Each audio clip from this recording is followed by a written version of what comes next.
अतुलित बलधामं हेमशैलाभदेहं धनुजवन कृशानुं ज्ञानिनां मग्रगण्यं सकल गुण निधानम वानराणां दिशम रघुपति प्रिय भक्तम बात जातम नमामि।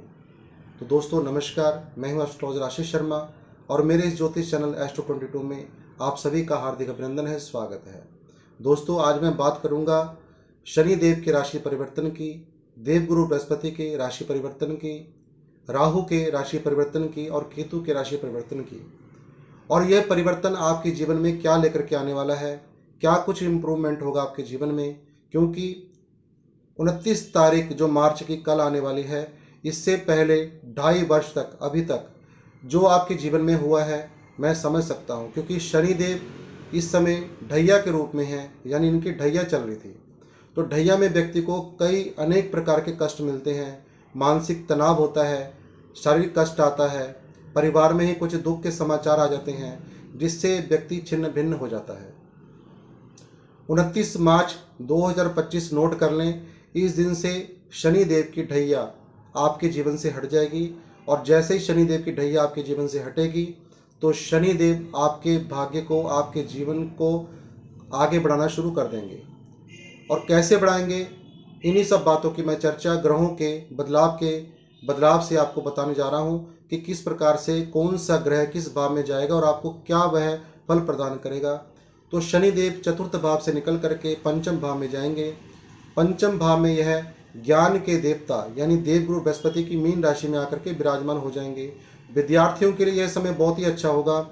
उस समय थोड़ा सा आपको समस्याओं का सामना करना पड़ेगा जो विद्यार्थी हैं और जो भी महिलाएं हैं जो कंसीव करना चाहती हैं संतान को, क्योंकि 29 मार्च से लेकर के 18 मई तक एक योग बन रहा है, पिशाच योग यानी श्रापी योग।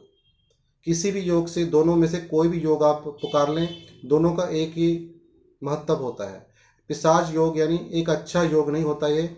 इसमें जिस भाव में भी पिशाच योग बनता है वह भाव यदि अच्छा हो, केंद्र का हो, त्रिकोण का हो तो अच्छा फल मिल जाता है, अन्यथा कहीं ना कहीं इसका बुरा प्रभाव व्यक्ति को अपने जीवन में देखना पड़ता है। तो विद्यार्थियों को यहाँ पर थोड़ा सतर्क रहना पड़ेगा। यहाँ पर हो सकता है कि आपका मन ना लगे पढ़ाई लिखाई में। और जो भी महिलाएं संतान कंसीव करना चाहती हैं वह मैं उनसे ये कहना चाहूँगा 29 मार्च 2025 से लेकर के 18 मई तक बहुत विचार रखें इस चीज़ के लिए। उसके बाद आप संतान कंसीव करने के लिए सोच सकते हैं। और विद्यार्थियों को मैं ये कहूँगा इस बीच में भी आप अपना ध्यान रखें, विद्यार्थी पढ़ने में ध्यान रखें, क्योंकि यहाँ पर ये ग्रह तो हटाएंगे मन आपका मन करेगा कि मैं कुछ और कर लूँ।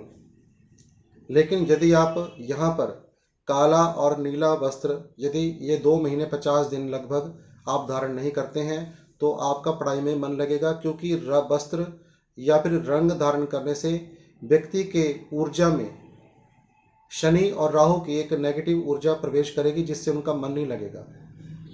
अब लेकिन 18 मई के बाद यही शनि और राहु अलग हो जाएंगे, यानी यह जो पिशाच योग बन रहा है यह भंग हो जाएगा। भंग होने के बाद शनि देव आपके जीवन को इतना जबरदस्त बनाएंगे। कैसे बनाएंगे, क्योंकि पंचम भाव जो होता है विद्या का होता है और संतान का होता है।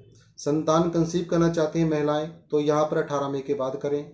विद्यार्थी अपने स्टडी में, जिस भी स्टडी में आप होंगे, जो भी आप कर रहे हैं, तो वहाँ पर आप उच्च शिक्षा को यहाँ पर प्राप्त करेंगे, क्योंकि आगे का समय जो है 2.5 वर्ष तक शनिदेव यहीं पे रहेंगे और यहाँ पर आपके पूर्व जन्म के कर्मों को उदय कर देंगे जो कि हमारे अच्छे कर्म होते हैं। उस अच्छे कर्मों के जरिए ही आपको बहुत लाभ होगा, क्योंकि ये 30 साल बाद शनिदेव मीन राशि में पहुंचे हैं और आपको यह कोई फल प्रदान ना करे अच्छे वाला तो ऐसा हो ही नहीं सकता।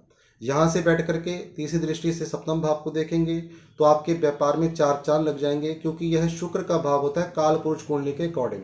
तो शुक्र होते लक्ष्मी के कारक। तो आप ये मान के चलिए यदि व्यापारी हैं तो आपका व्यापार खूब बढ़ेगा, आप बहुत तरक्की करेंगे अपने व्यापार में, अपने काम में। लेकिन यहाँ पर आपको एक चीज़ का ध्यान रखना पड़ेगा, 29 मार्च 2025 से लेकर के 18 मई तक यदि आप दाम्पत्य जीवन में हैं, आप मैरिड लाइफ में हैं, तो इसमें आपको थोड़ा तनाव की स्थिति आपको महसूस होगी, ऐसी फील होगी, कोई लड़ाई झगड़े की समस्या आ सकती है, कोई कलह क्लेश होने की संभावना बन सकती है। तो इस समय में आप थोड़ा सा विचार कर करके कोई मिसअंडरस्टैंडिंग होने से बचें, तो बाकी का समय आगे अच्छा निकल जाएगा। अब शनि देव की अगली दृष्टि पड़ रही है दूसरे भाव में। दूसरा भाव जो होता है धन का होता है, संचित धन का, और परिवार का होता है, यानी आपके परिवार में कुछ अच्छे कार्य होंगे और जिसके कारण आपका मन प्रसन्न होगा और धन की आपके पास आगमन होगा। धन का धन जहाँ भी आप कमाएंगे, जो भी आप प्रोफेशन में हैं, चाहे व्यापारी हैं, नौकरी हैं, वहाँ से जो धन आपको प्राप्त होगा वह सेव भी होगा। पीछे के समय में आपने देखा होगा कि आपके पास पैसा आता है लेकिन टिकता नहीं है, लेकिन वह अब टिकना शुरू हो जाएगा और आएगा भी। अब शनि देव की जो वह है 11वें भाव में, तो यहाँ पर शनिदेव जब 11वें भाव में देखेंगे तो आपके इनकम के सोर्स को बढ़ा देंगे, आपको लाभ प्रदान करेंगे, आपकी इच्छा की पूर्ति करेंगे। जो भी आपकी इच्छा है उसकी पूर्ति अवश्य करेंगे 2.5 वर्षों के अंदर अंदर। अब ये स्वामी किस किस भाव के हैं, तो शनिदेव स्वामी हैं वृश्चिक राशि में तृतीय और चतुर्थ भाव के। आपके पराक्रम में वृद्धि करेंगे, पराक्रम के जरिए आप अपने जीवन में आगे अपने लक्ष्य को प्राप्त करेंगे। और चतुर्थ भाव के मालिक होने के कारण आपको सुख की प्राप्ति भी होगी, सुख आपके जीवन में बढ़ेंगे। कोई गाड़ी, वाहन, कोई जमीन, कोई प्रॉपर्टी का कार्य आपका अवश्य बनेगा, कोई घर का कार्य आपका अवश्य बनेगा। इसके बाद बहुत कुछ है, अभी पूरी आप वीडियो देखें, आपको पूरी जानकारी मिलेगी। अब मैं बात करूंगा अगले ग्रह की, यानी देवगुरु बृहस्पति, जो कि 14 मई को अपना राशि परिवर्तन करेंगे। यह वृष राशि से निकल करके मिथुन राशि में जाएंगे और आपके अष्टम भाव से गोचर करेंगे। अष्टम भाव जो होता है पैतृक संपत्ति का होता है। तो यहाँ पर काफ़ी समय से आपने देखा होगा, यदि आपकी पैतृक संपत्ति के पीछे कोई झगड़ा चल रहा है, कोई तनाव की स्थिति बनी हुई है, उसका कार्य आपका पूर्ण होगा और फैसला आपके पक्ष में भी आएगा। यानी आपको अपने ससुराल या मायके की तरफ से आपको कुछ ना कोई प्रॉफिट अवश्य होगा। देवगुरु बृहस्पति अष्टम भाव में आपको यह रिजल्ट देंगे। धन की प्राप्ति होगी, कोई अचानक से आपके जीवन में धन आएगा और आप उसका लाभ मानेंगे। अब यहाँ से बैठ करके 12वें भाव को जब देवगुरु बृहस्पति देखते हैं, 12वां भाव होता है, यदि आपकी कोई इच्छा थी विदेश जाकर के काम करने की या घर से दूर जाकर के काम करने की, तो वह इच्छा 14 मई के बाद आपकी पूर्ण करेंगे देवगुरु बृहस्पति। यहाँ पर आपके लिंक भी मजबूत होंगे, आपका व्यापार, आपका काम आगे बढ़े। चतुर्थ भाव में यानी सुख के भाव में, सुख के भाव में दो ग्रहों की दृष्टि पड़ रही है। पहले तो शनिदेव की पड़ी है, अब देवगुरु बृहस्पति की, यानी आपके सुखों की चीज़ों में वृद्धि हो जाएगी। कोई भूमि, भवन, वाहन, आप इन चीज़ों में से कोई भी चीज़ परचेज करना चाहते हैं, खरीदना चाहते हैं या फिर लेना चाहते हैं, किसी प्रकार से भी इन चीज़ों का आनंद लेना चाहते हैं, तो देवगुरु बृहस्पति अवश्य ही आपकी इस इच्छा को पूर्ण करेंगे और शनिदेव भी करेंगे। दूसरे और पंचम भाव के स्वामी बनते हैं। दूसरा भाव होता है संचित धन का और कुटुंब का और वाणी का। तो दूसरे भाव से आपको लाभ प्रदान करेंगे, यानी धन संचित करने में आप सक्षम हो जाएंगे। जो भी अभी तक आपके पास पैसा आता था, जुड़ता नहीं था, वह जरूर जुड़ेगा। इसके बाद परिवार में खुशियां आएंगी, कोई अच्छा माहौल बनेगा, परिवार में मांगलिक कार्य होंगे। और पंचम भाव के मालिक होने के कारण आपकी संतान भी यहाँ पर, यदि आपकी कोई बात नहीं सुनती थी, अब अवश्य सुनेगी, क्योंकि पंचम भाव होता है संतान का और शिक्षा का। यदि आप शिक्षा बेस में किसी उच्च शिक्षा को प्राप्त करना चाहते हैं तो यह समय बहुत अच्छा है 14 मई के बाद। तो कुल मिलाकर के देवगुरु बृहस्पति का यह गोचर भी आपके लिए पूरा वर्ष भर अच्छा रहेगा, क्योंकि देवगुरु बृहस्पति यहाँ पर अष्टम भाव में मिथुन राशि में 12 साल बाद यहाँ पर पहुँचेंगे 14 मई को। तो 12 साल बाद आपके जीवन में बहुत कुछ इम्प्रूव होगा, बहुत कुछ सुधार होगा। बात करूंगा अंतिम ग्रह की, राहु की, जिसकी हर व्यक्ति को उम्मीद होती है कि ये क्या करेंगे। तो राहु आपके पंचम भाव से निकल करके चतुर्थ भाव में चले जाएंगे। चतुर्थ भाव जो होता है सुखों का होता है। अब देखो यहाँ पर पहले तो शनि की दृष्टि, ऊपर से गुरु की दृष्टि, ऊपर से राहु का यहाँ पर विराजमान हो जाना, तो सुखों की आपको प्राप्ति अवश्य कराएंगे राहु, क्योंकि कुंभ राशि में राहु बहुत शनि की है और शनि इनके परम मित्र हैं। तो शनि की राशि में जो चतुर्थ भाव में आएंगे, सुख के भाव में आएंगे, तो 18 महीने तक और 18 साल बाद आपको कई सुखों की प्राप्ति कराएंगे। यहाँ से बैठ करके जब यह पंचम दृष्टि से अष्टम भाव को देखेंगे, गुप्त धन की प्राप्ति होती है। आपका कोई फंसा पैसा है वह आपके पास वापस आएगा। ससुराल से आपको लाभ होगा, लेकिन थोड़ी सी प्रॉब्लम ये हो सकती है, आपको थोड़ी मानसिक अशांति हो सकती है। सब कुछ होगा लेकिन फिर भी आपको मानसिक अशांति रहेगी, घबराहट रहेगी, एंग्जाइटी रहेगी। इसलिए नीला कलर बिल्कुल यूज ना करें 18 महीने कम से कम।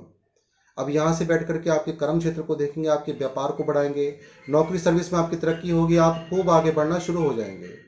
अब यहीं से राहु बैठ करके जब 12वें भाव को देखेंगे, आपकी विदेश यात्रा, कई लोग कहेंगे विदेश यात्रा हमने कोई जाने की सोची नहीं है, तो यहाँ जो विदेश यात्रा करना चाहते हैं, विदेश जाना चाहते हैं, उनके लिए बहुत अच्छा ऑप्शन है यहाँ पे। जैसे 18 मई को राहु आएंगे, इसके बाद ये होता है कि यदि आप विदेश नहीं जाना चाहते तो आपका स्थान परिवर्तन अवश्य कराएंगे। आप एक जगह से निकल करके अगली जगह में कहीं दूर जा करके अपना काम कर सकते हैं और आपको वहाँ से प्रॉफिट भी होगा। तो कुल मिलाकर के राहु का ये जो समय है 18 महीने का, ये आपके लिए बहुत ही लाभप्रद है, बहुत ही अच्छा है। वृश्चिक राशि वालों की जो ढैया में जो उन्होंने कुछ सहा है, दुखों को सहा है, वह सब समाप्त होंगे और सुख की ओर आगे बढ़ने वाले हैं आप 29 मार्च के बाद। तो दोस्तों, यदि आज की जानकारी आपको अच्छी लगी हो तो लाइक अवश्य करें, शेयर करें, नए दर्शक चैनल को सब्सक्राइब करें। और यदि आप परामर्श लेना चाहते हैं अपनी कुंडली के बारे में, कोई बातचीत करना चाहते हैं, शुल्क की जानकारी लेना चाहते हैं, स्क्रीन पर दिए हुए नंबर पर आप व्हाट्सएप मैसेज करके जानकारी ले सकते हैं, मैसेज के जरिए। कृपया डायरेक्ट कॉल कोई भी न करें। और आज की इस जानकारी को मैं ये विराम देता हूँ। नमो नारायण, जय जय श्री राधे।